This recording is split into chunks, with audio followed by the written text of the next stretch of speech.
Here, founder of Billionaire Babes. We help women boom in business internally and externally.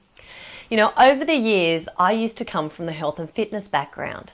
And the health and fitness background was, personal training, running health clubs, teaching group fitness classes, and I was doing a lot of exercise. These days now I work with business owners, predominantly women. I noticed that we need to do a lot more inner size. I used to teach a lot of exercise, now I do a lot of inner size. Now, what do I mean by inner size? We have up to 85% more internal dialogue than men, which means we have a higher chance of depression and we have a higher chance of anxiety. Depression is when we're continually thinking about the past. Anxiety is when we're totally thinking about events that could actually happen, that might happen, but guess what? The biggest dramas that actually happen normally happen in here. So what we want to do is we want to say, how can we use our thoughts and our feelings to actually drive us to our highest potential? There is so much internal mind chatter that happens with most of us. It's trying to control that so we can either stay in the now, or when we're totally focused on the future, and instead of being in anxiety, I want you to see how can we actually change our internal dialogue, the story that we carry, to create a brand new future out there. So if you need some empowering, I want you to take some notes. I can give strategies all day to people. I can tell you what to do, how to do it, step-by-step action plan. But at the end of the day, you will probably not move ahead with those strategies if your mindset isn't right. So we've got to look at what is the story, what is the internal thoughts that you're saying to yourself. Are they empowering you or disempowering you? High chances are, if you're not having the results or the success in the areas, and let's face it, all different areas of our life, it's because that area that is suffering in your life has a pretty crappy story attached to it. So what do we need to do? We need to be able to divorce your story so we can actually change how you show up. Changing how you show up is going to be different to how you view the world. How you view your world through, let's just say, rose-colored glasses is going to be much more enjoyable. But is it as easy as done? Let me think about this. If I showed you a shortcut where you've been driving every day to work for 10 years and I said, do you know what? You could actually cut that 20-minute drive down to 3 minutes just by going this back road. How quickly do you think that you would make a change? Very quick, right? So, the very first thing is about decision. You need to make that decision that you're going to cut off from any of the negative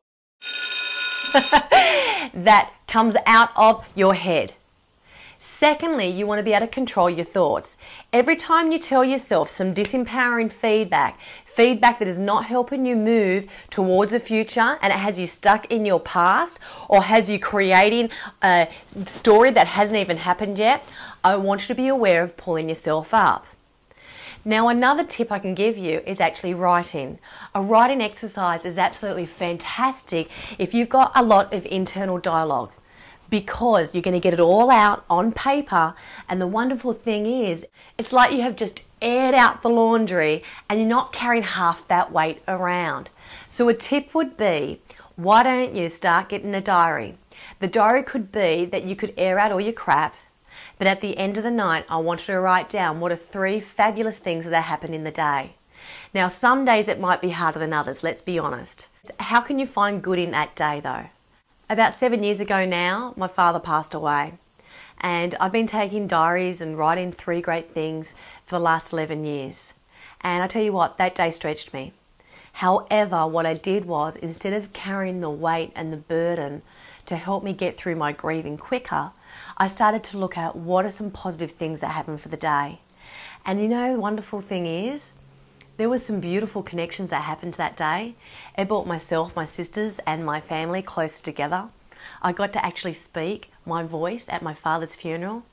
I really could find some of the positive things that perhaps instead of waiting 10 years down the track to realise, it actually makes you stop and take a look at what you should be grateful for right now. So hopefully some of those tips will help you move forward, keep feeling totally empowered, or get you over that speed hump that you're facing right now. Let's understand this. Success breeds success.